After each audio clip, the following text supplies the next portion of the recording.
Hey Zesties, it's been quite a long while since I was MIA. How have you been? It has been a tough 4 months and counting for me, but broadly speaking, it has been a tough 2+ years anyway. Some of you may already know why I was MIA, but for those Zesties who don't, here it goes. Last January, my mom was diagnosed with stage 4 colon cancer. It was extremely devastating. It took a toll on me physically, mentally, psychologically, and financially. If it took a toll on me on those first three things, how much more did my mom feel at that moment when she was told of her diagnosis? My mom was the main carer of my dad for the past couple of years after he had his angioplasty. After dad's procedure, his kidney disease worsened, and so she had to accompany him to undergo dialysis twice a week. At some point, he got better and didn't need it, but something happened and worsened his condition. The family was extremely focused on our dad because he's quite fragile and gentle. Mom, on the other hand, had a strong demeanor and as if she could conquer even death itself. If moms are the light of the home, as we say it in Filipino, my mom was the lioness of the home, strong, indestructible, feared by everyone, if you know what I mean. So she did bear everything until it became unbearable. I recall several times telling her that she needs to get a checkup, but I reckon she didn't go because she's scared of what it is. Plus, no one's taking her or dragging her there because I was not physically in the Philippines. When we learned of her diagnosis last January, believe me, as much as I didn't look like it, I experienced those stages of grief. I realized those stages don't necessarily have the same gap from one to the other. It's as if each step on the staircase was far taller, wider, or higher than the other steps. I know a lot of people know about the stages of grief, but just to remind you, they are denial, anger, bargaining, depression, and acceptance. In my case, denial became quickly as anger. I can't even say that it was on stages where I felt emotions one after the other. It was more of a mixture of emotions at the same time, where at moments I have accepted the fact, but another moment angry and depressed, and another moment bargained, angry, and depressed. I was furious.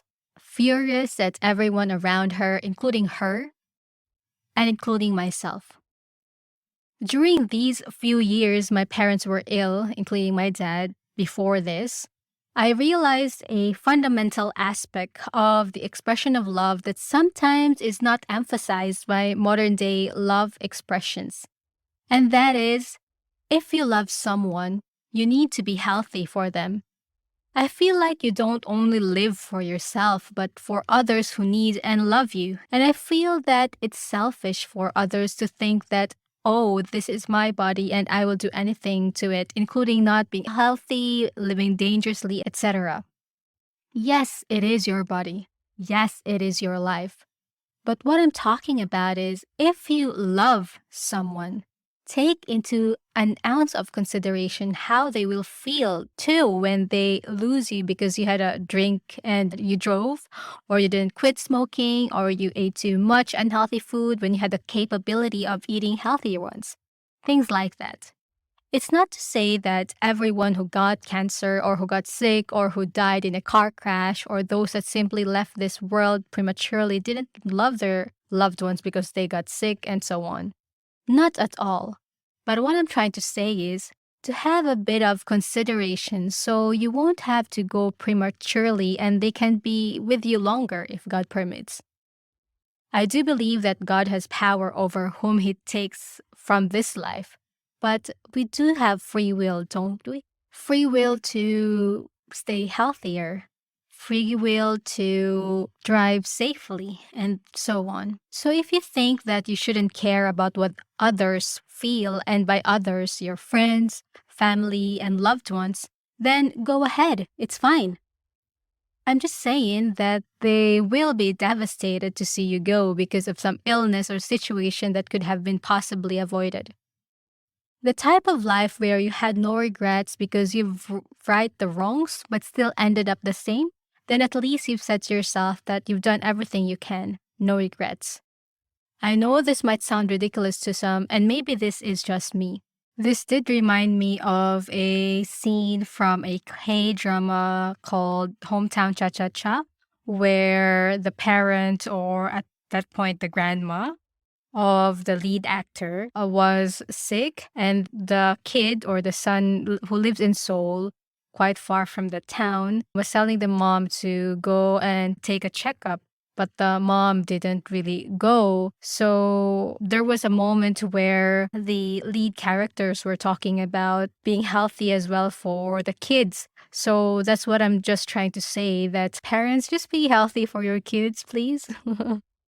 So that's what I mean, not really like blaming it on the sick person, but it just to have that consideration to think that I can be healthy, or I will choose a healthier lifestyle for me to be healthy and to be with the loved ones, or vice versa. Anyway, here's a long account of where it first went down. In the third week of January, my mom had to go for an emergency procedure called a colostomy. During an end of colostomy, the end of the colon is brought through the abdominal wall where it may be turned under like a cuff. The edges of the colon are then stitched to the skin of the abdominal wall to form an opening called stoma. Stool drains from the stoma into the bag or pouch attached to the abdomen. The purpose of this is, one, for her not to die a tragic death where the colon will just burst and poison her from all the waste. Second, to ease her pain because the waste couldn't go through in the normal way. All this information has been thrown all over me from several hundred miles away, and it still hit me like distance didn't matter. Apart from this, I had to grapple with the fact of where to find a carer at that time and the financial means to do so. Both were equally important. There was so much drama at that time. I felt like I was in a medical/thriller TV series. Because in the Philippines, the hospital doesn't really take care of all your health needs or paperwork, unlike here in Australia or perhaps other developed countries. In the Philippines, if the hospital doesn't have spare blood for the patient's blood type, the family is tasked to do so. A very expensive and excruciatingly painful process of finding quote unquote donors. This was what happened less than 24 hours before her procedure.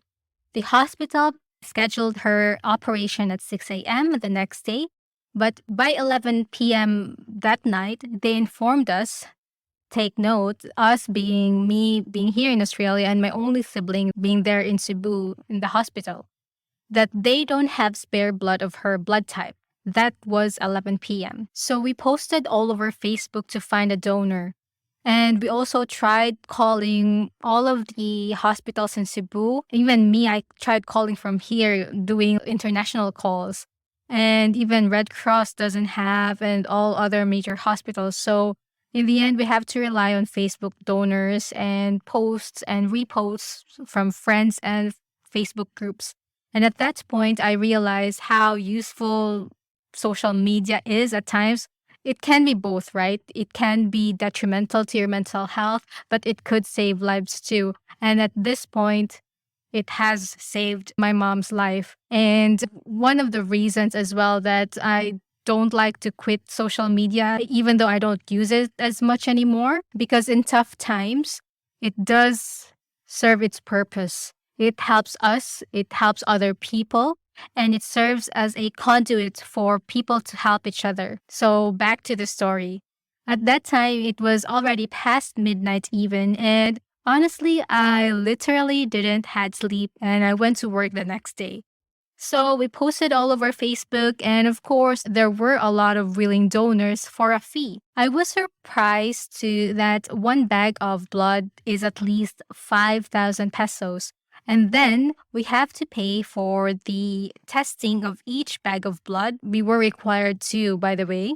And if I recall correctly, the testing plus the swab test would be around 3,000 each. Imagine, although logically those donors are making a business out of their blood and saving people's lives, but still, it's a little bit excessive. I guess that could have been their bread and butter, so no judgment. But for someone who is financially distressed like me, it's like rubbing salt into the wound. For those quote unquote willing donors with a high fee, I made them my last resort, and by 4 a.m., as if by divine providence, somebody sent me a message to call a particular number of a military captain.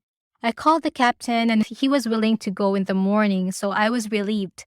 Although the operation got moved slightly later because of the availability of the blood, but I was still slightly relieved.